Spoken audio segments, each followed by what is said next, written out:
What if you had a tailor in your life and I made you choose?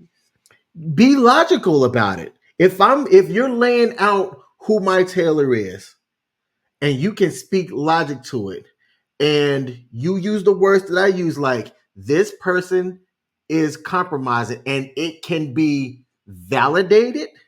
That's the thing. It has to be validated. You can't just throw assumptions out because you don't like somebody. It has to be validated. If you can validate that and you say to me, babe, I don't believe that you should continue a relationship with this person because that person could compromise you. Again, it ain't that they would or will, it's could.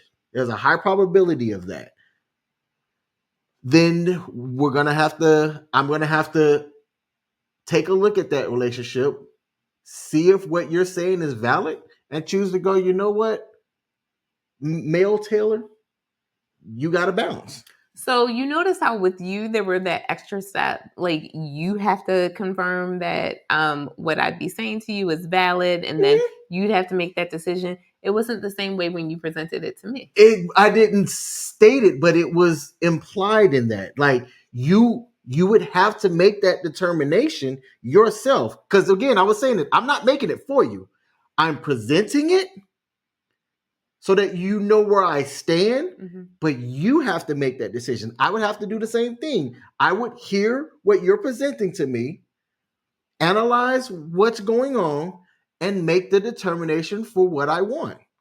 So every man in America would probably say that if you set those parameters for a woman, like you notice that she has someone toxic in her life, and you're essentially giving her an ultimatum. It is an ultimatum. It is an ultimatum. You're giving her that ultimatum. Many men will be like, that's a good thing. But then I turn and say, but if a woman can legitimately peep that out and discern that there is someone in your life who is toxic, and she tells you that, and she does the same thing, like it comes off more from the male perspective that that woman is being audacious. And more often than not, it's an emotional reason, not a logical reason. What if it's not? Like, what if it's completely fact driven? It can be a fact driven thing, and I believe that a man can discern if their lady is coming at them with something that's more fact driven. It's obvious when you're coming on some emotional stuff, and you're like,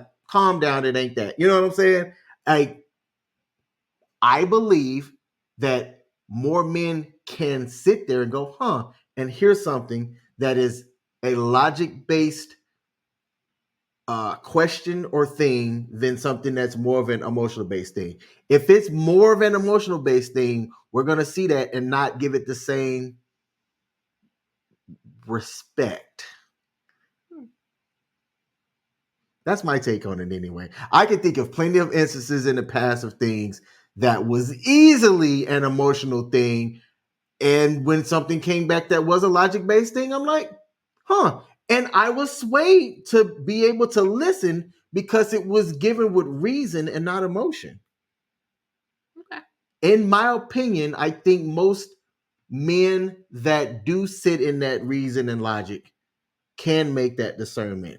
If you're hitting your guy with nothing but emotional stuff all of the time, she's just being emotional. Whatever. Shout out to Pete. Pete is in the building. The Spartan HQ himself. Did you notice that he changed his name from Grooming and Reviews? Mm-mm. Yeah. He ended up doing it a while back, and I think it's better for his brand and what he does. He had a sidebar. He had a good conversation about the strength of the dollar versus the euro the other day that him and Paul had, and I thought that it was actually pretty good. It was a well-informed discussion, and I want to say give him a shout out for doing that and highlight that as well. I gotta stop hitting this table so that the camera doesn't shake. So yeah.